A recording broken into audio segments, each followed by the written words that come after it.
جی بسم اللہ الرحمن الرحیم۔ آج کا ہمارا لیکچر جو ہے وہ اردو کے محاورے ہیں جو کہ 31 سے 46 تک جو ہے وہ ہوں گے، اور آج کا آپ کا کام بھی یہی ہے کہ آپ نے ان محاوروں کو یاد کرنا۔ آپ سب کو پتہ ہے کہ 9th کلاس کے اندر جو ہے بورڈ کے پیپر میں یہ محاورے جو ہیں یہ آخری سوال ہوتا ہے، اور اس میں آپ نے یا تو غلط جملے آتے ہیں اور آپ نے درست کرنا ہوتا ہے، یا پھر جو ہے وہ خالی جگہ کی شکل میں آپ سے پوچھے جاتے ہیں۔ آئیے ان کی پریکٹس کرتے ہیں اور ساتھ ساتھ جو ہے آپ کو اس کا مفہوم بھی بتاتا ہوں۔ سب سے پہلا محاورہ جو ہے جو بولا جاتا ہے اردو کا وہ ہے شگوفے چھوڑنا۔ تو اس کا مطلب ہوتا ہے کہ غلط بات مشہور کر دینا، افواہیں پھیلانا، ٹھیک ہے۔ شگوفے چھوڑنا، فلاں چینل جو ہے وہ شگوفے چھوڑتا ہے، یعنی کہ غلط بات مشہور کرتا ہے۔ تو فلاں شخص جو ہے شگوفے چھوڑتا ہے، ٹھیک ہے جی۔ تو اس کا معنی کیا ہوا؟ ہاں جی، غلط بات کو مشہور کرنا۔ اور ہمارا اگلا محاورہ ہے طوطی بولنا۔ تو جناب جب آپ اس کو جملے میں استعمال کرتے ہیں تو پھر آپ کو بڑا یاد ہو جاتا ہے، لیکن اس سے پہلے اس کا مفہوم آپ کو معلوم ہونا چاہیے۔ اس کا مفہوم ہے شہرت ہونا۔ علامہ اقبال کی شاعری کی آج بھی طوطی بولتی ہے، ٹھیک ہے جی۔ تو طوطی بولنا محاورہ ہے، یعنی کہ شہرت ہونا۔ اس نے اتنی محنت کی اور اس کی پورے معاشرے میں طوطی بولی، مراد کہ اس نے بورڈ میں پہلی پوزیشن لے لی اور معاشرے میں اس کی طوطی بولی، یعنی کہ شہرت ہوئی۔ عید کا چاند ہونا محاورہ بولا جاتا ہے ہمارے یہاں اکثر کہ جناب آپ تو عید کا چاند ہی ہو گئے، نظر ہی نہیں آتے۔ یعنی کہ عید کا چاند، لاجک کیا ہے کہ عید کا چاند جو ہے وہ سال میں 2 دفعہ نظر آتا ہے۔ تو عید کا چاند ہونا، عرصے بعد نظر آنا۔ اور محاورہ نمبر 34 فاتح پڑھنا۔ لے جناب، آپ گزر رہے تھے، اچانک یہ ٹرے آپ کے ہاتھ میں تھی اور اس سے شیشے کا گلاس نیچے گرا اور وہ ٹوٹ گیا، پیچھے سے آواز لو جی فاتح پڑھی گئی۔ یعنی کسی چیز کا ختم ہونے پر یہ کلمات کہے جاتے ہیں، لو جی اس کی تو فاتح پڑے گی۔ کوئی ہینڈ فری لگائی ہوئی ہم نے، اس سے آواز آنا بند ہو جائے تو ہم لوگ کہتے ہیں لو جی فاتح پڑھی گئی، ٹھیک ہے۔ تو آپ نے ان جو محاورے ہیں ان کا استعمال بھی کرنا ہے روزمرہ میں بولنے میں۔ تو اگلا محاورہ ہے قبر پر لات مارنا، یعنی سخاوت دکھانا۔ کہ ایسا شخص کہ جو کبھی بھی جو ہے بہت کنجوسی سے خرچ کرتا ہے، لیکن اچانک اس نے جو ہے وہ آپ لوگوں کو کوئی آئس کریم کھلا دی، کوئی بہت زیادہ گھر میں ایسے ہوگا کوئی نہ کوئی، تو آپ کہہ سکتے ہیں لو جناب قبر پر لات ماری ہے اس نے تو، یعنی کہ بڑی سخاوت دکھائی ہے۔ تو اسی طرح ہے کاغذی گھوڑے دوڑانا۔ تو کاغذ سے گھوڑے بنتے نہیں ہیں، اگر بنے تو انہیں دوڑانا، تو اس کا مطلب یہ ہوتا ہے کہ لکھنا، یعنی کہ بہت زیادہ خط یا درخواست سے لکھنا کسی بھی کام میں، کہ جناب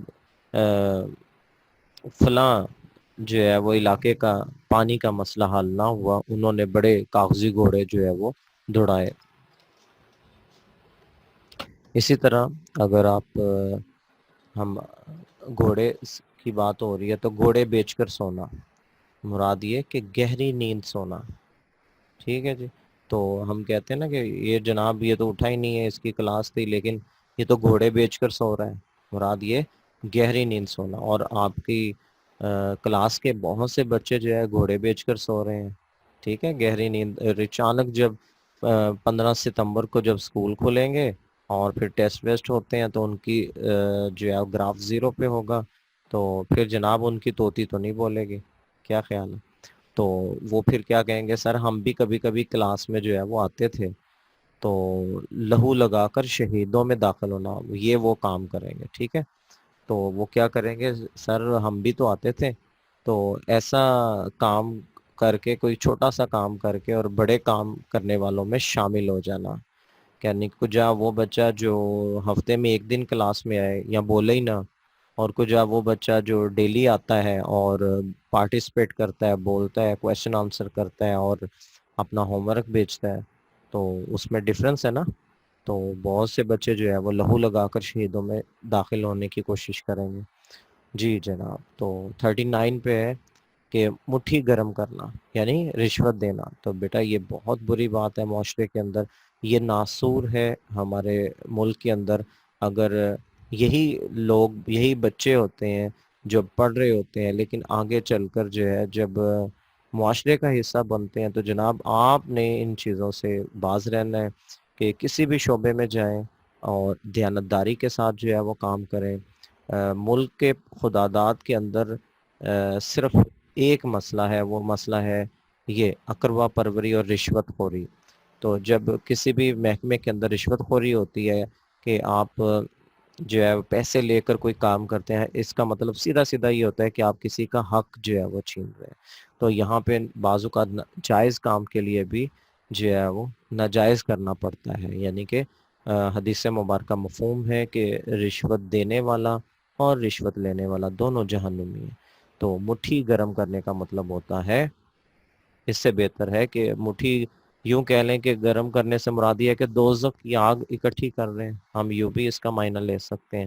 تو نیکسٹ ہے جی نام روشن کرنا، نیک نامی پیدا کرنا۔ آپ نے اپنے کام کے ذریعے سے کیا کرنا ہے؟ نام ڈیش کرنا ہے، روشن کرنا ہے، ٹھیک ہے۔ تو یہاں پہ ساتھ ساتھ یہ بھی بتا دوں کہ یہ خالی جگہ کی شکل میں بھی آ سکتا ہے اور غلط بھی ہو سکتا ہے، جیسے کہ مٹھی ٹھنڈا کرنا اور نام ڈیش کرنا، ٹھیک ہے، دونوں صورتوں میں نے آپ کو بتا دیا، یعنی کہ نیک نامی کرنا۔ وارے نیارے ہونا کہ جناب اس کے تو بڑے وارے نیارے ہو گئے، خوب نفع کمانا۔ تو بڑی عید کے آتے ہی ٹماٹر کی ذخیرہ اندوزی کرنے والوں کے وارے نیارے ہو گئے، کیا خیال ہے؟ تو یہ ساری چیزیں جو ہے ایک دم سے مہنگی ہو جاتی، جس طرح سے رشوت دینا، اسی طرح دوسرا ناسور جو ہے پاکستان کے اندر وہ ناجائز منافع کمانا ہے۔ تو بڑے بڑے حاجی صاحبان، تاجر برادری جو بیٹھے ہوتے ہیں، یہ محض چند سکوں کی خاطر جو ہے وہ دوزخ کی آگ خرید رہے ہوتے ہیں، اور دنیا میں وہ سمجھتے ہیں کہ ان کے وارے نیارے ہو گئے، خوب نفع کما لیا، لیکن انشاءاللہ ان کو آگے جا کر اس کا جواب دینا پڑے گا۔ تو نیکسٹ ہے جی ہاتھوں کے طوطے اڑنا۔ ہاتھوں کے ویسے طوطے نہیں ہوتے، ٹھیک ہے، محاورہ ہے، تو مراد یہ کہ پریشان ہونا۔ وہ کام پیپر فٹافٹ کر رہا تھا تو اچانک سر کی نظر پڑی، تو اس کی شیٹ کے نیچے سے بک کھلی ہوئی ملی، تو اس کے ہاتھوں کے طوطے اڑ گئے، یعنی کہ پریشان ہو گیا کہ یہ کیا ہوا، ٹھیک ہے جی۔ تو ہتھیلی پر سرسوں جمانا، جناب ہتھیلی پر سرسوں نہیں جمتی، اور یہ مٹی کے اندر ہی جمتی ہے، لیکن اگر آپ غور کریں تو ناممکن کام کرنا، ایسا کام جو کہ کوئی نہ کر سکے اور آپ اس کو کر ڈالیں، ٹھیک ہے، ہتھیلی پر سرسوں جمانا کے مترادف ہوتا ہے، تب یہ بولتے ہیں۔ یار فروشی کرنا، یار دوست، فروش بیچنا، مراد یہ کہ بے وفائی کرنا، ٹھیک ہے جی۔ تو وہ اپنے ملک کے ساتھ یار فروشی نہیں کر سکتا، ٹھیک ہے جی، بے وفائی نہیں کر سکتا۔ اور یہ دو محاورے جو ہیں وہ نیو ایڈیشن میں شامل کیے گئے ہیں، ففتھ میرے سٹارز اردو نوٹس کے نیو ایڈیشن میں ہیں کہ اپس کے گرے بان میں جھانکنا۔ یہ اصل لفظ جو ہے وہ پرانی لغت کے اندر جو ہے میں نے تلاش کیا، اور اس کا درست محاورہ یہ انداز ہے۔ عام طور پر اس کو پڑھا جاتا ہے اپنے گرے بان میں جھانکنا، اور ایک جو محاورہ ہے جو پرانا وہ یہ انداز ہے، آپس کے گرے بان میں جھانکنا، یعنی کہ ایک دوسرے کا جائزہ لینا۔ تو ہم سب کو جو ہے وہ ایک دوسرے کا جائزہ لینا چاہیے۔ تو آپس میں، ٹھیک ہے جی، اس معنوں میں لیا جا رہا ہے۔ تو نیکسٹ ہے جی آگے کنواں پیچھے کھائی، یعنی کہ جان مشکل میں آنا، کہ ایک تو آگے کنواں ہے اور پیچھے جو ہے کھائی ہے، مراد یہ کہ آگے بھی جاؤں گا گروں گا، پیچھے جاؤں گا تب بھی گروں گا۔ تو جناب یہ آج کا ہمارے محاوروں کا ہوم ورک تھا، جو آپ نے کرنا بھی ہے، لیکچر بھی ہمارا مکمل ہوا، کویشچن آنسر کی طرف جو ہے وہ چلتے ہیں۔